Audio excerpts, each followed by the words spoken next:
Hello students, आज के इस वीडियो में हम एसएससी एग्जाम में आए हुए रेशो प्रपोर्शन मतलब अनुपात समानुपात चैप्टर का एक अच्छा क्वेश्चन देखने वाले हैं। एक ही क्वेश्चन को दो तरीकों से हम सॉल्व करेंगे, लेकिन पहले समझे क्वेश्चन में दिया क्या है और उसको फिर किन फॉर्मूलों की सहायता से या थर्ड प्रपोर्शन इस क्वेश्चन में क्या होता है, मीन प्रपोर्शन क्या होता है, उसको समझते हैं और फिर सॉल्व करते हैं। तो इस क्वेश्चन में पढ़ेंगे आप तो आपको दिया है x और y दो संख्याएं हैं और उनका मीन प्रपोर्शन और थर्ड प्रपोर्शन हमें दिया है। तो सबसे पहले तो मीन प्रपोर्शन क्या होता है स्टूडेंट को यही नहीं पता होता है, तो इस पर बात करते हैं। मध्यानुपात मतलब मीन प्रपोर्शन।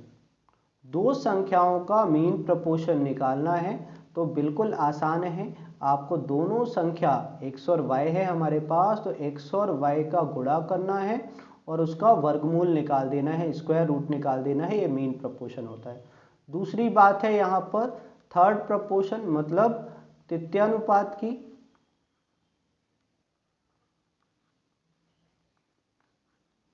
थर्ड प्रपोर्शन तो ये क्या होगा, अगर दो संख्याओं का थर्ड प्रपोर्शन हमें निकालना है तो बाद वाली संख्या सेकेंड नंबर का square divided by first number मतलब वाई स्क्वायर अपॉन में एक्स।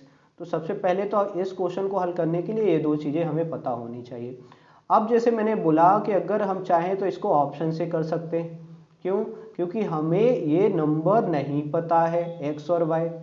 ये ऑप्शन में हमें दो दो नंबर दिए हुए हैं। जो नंबर इन दो कंडीशन को सेटिस्फाइड कर देगा वही हमारा आंसर हो जाएगा, अगर ऑप्शन के थ्रू हम करने जाएं तो पहला ऑप्शन लेते हैं। पहले ऑप्शन में हमें क्या बोला है, 3 and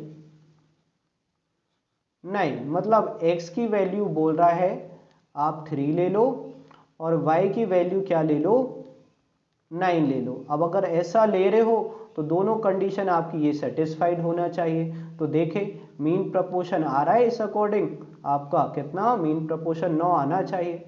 तो आप दोनों संख्याओं का गुणा करो और उसका स्क्वायर रूट निकालो। तो आप देखो अगर ये स्क्वायर रूट से निकलेगा तो क्या मिलेगा, 3√3। 9 निकलेगा ये तो 3 हो जाएगा, लेकिन 3 तो निकलेगा नहीं, तो ये 9 नहीं मिल रहा है, ये 9 के बराबर नहीं है। जबकि क्वेश्चन में हमें बोला है कि मीन प्रपोर्शन 9 चाहिए, तो ये नहीं हो रहा, मतलब पहला ऑप्शन आपका गलत है। दूसरे ऑप्शन पर जाओगे तो दूसरे ऑप्शन में हमें क्या बोला है, 3 and 27। तो यहां पर x कितना हो गया, x हो गया 3 और y हो गया 27। y हो गया 27। अब अगर ये दोनों कंडीशन को, इन दोनों कंडीशन पर 9 और 243 243 आंसर देता है तो ये करेक्ट ऑप्शन हो जाएगा हमारे इस क्वेश्चन के लिए। तो पहले मीन प्रपोर्शन के लिए चेक करें तो मीन प्रपोर्शन में क्या होगा, दोनों संख्याओं का स्क्वायर रूट मतलब 3 × 27 किया, स्क्वायर से बाहर निकाला स्क्वायर रूट से, या फिर अंदर ही सॉल्व किया तो ये क्या हो गया, 3 की पावर 3। पूरा अगर लिख रहे हैं हर चीज़ तो इस तरह से कर सकते हैं। ये 3 की पावर कितना 4 और 2 टाइम 3 बाहर आएगा मतलब कितना 9। तो ये पहली कंडीशन तो सेटिस्फाइड कर रहा है, मीन प्रपोर्शन कितना आ रहा है 9। दूसरा आपको चेक करना है थर्ड प्रपोर्शन।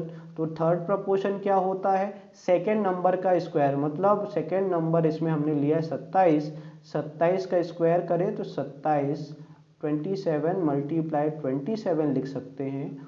और बाय में कितना, फर्स्ट नंबर, तो फर्स्ट नंबर क्या है 3 डिवाइडेड बाय 3। 3 से आप सिंप्लीफाई करोगे तो ये 9 टाइम जाएगा, आपको मिल रहा है 27 मल्टीप्लाई 9 और इनका मल्टीप्लाई करोगे तो आपको मिलेगा 243। तो आप देखो जो क्वेश्चन में हमें मीन प्रपोर्शन दिया था 9 और थर्ड प्रपोर्शन दिया था 243, वही मिल रहा है। तो इस तरह से आप ऑप्शन से भी कर सकते हो। ऑप्शन 2 इन दोनों कंडीशन को सेटिस्फाइड कर रहा है, मतलब आपका ऑप्शन बी करेक्ट आंसर होगा। लेकिन यही चीज देखो अगर आपका करेक्ट आंसर ऑप्शन डी में होता तो हो सकता है आपको टाइम ज्यादा लगता। ठीक है, कई लोग तो देखकर बता सकते हैं, लेकिन वही कि बेसिक नॉलेज अच्छी होगी तभी। लेकिन अगर आपके ऑप्शन डी में है ऐसा तो फिर हो सकता है आपको ऑप्शन से करने में टाइम लगे। आप दूसरे तरीके को अपना सकते हो। क्या दूसरा तरीका, चलिए उसको देखते हैं। तो दूसरे तरीके में आप इक्वेशन बनाओगे। कैसी इक्वेशन बनाओगे, चलो देखते हैं। पहले तो ये आपको पता ही होना चाहिए कि थर्ड प्रपोर्शन और मीन प्रपोर्शन क्या होता है।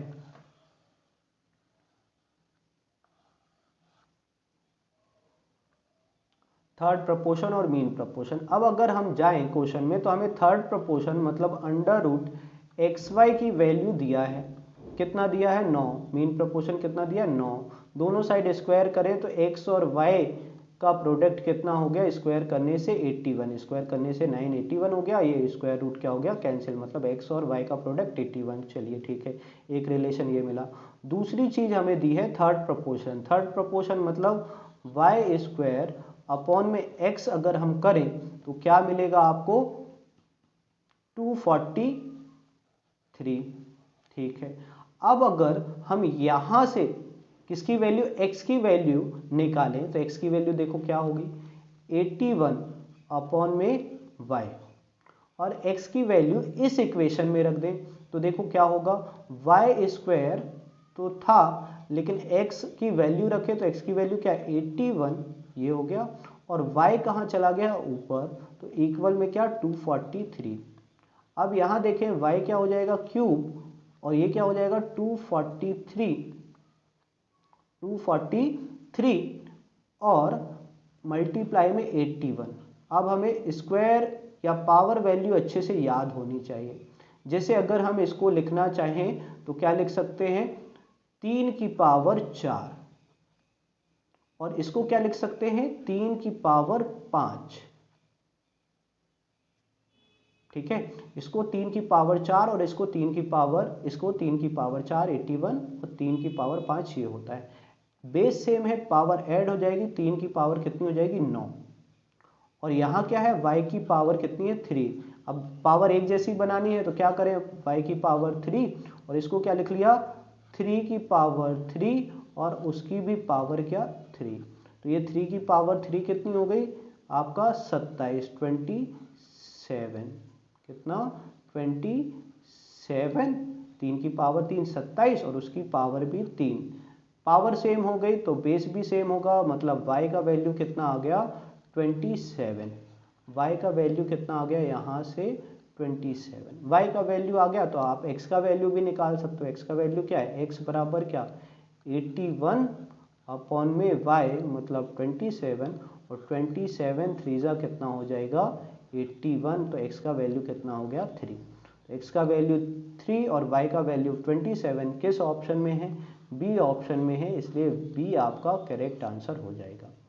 तो आई होप आप लोगों को अच्छी तरह से समझ में आया होगा। सबसे मेन है ये फॉर्मूले आपको याद होने चाहिए, और उसके बाद इक्वेशन बनाकर या आप ऑप्शन से दोनों क्वेश्चन हल कर सकते हो। तो इस तरह से ये आसानी से क्वेश्चन हल किया जा सकता था।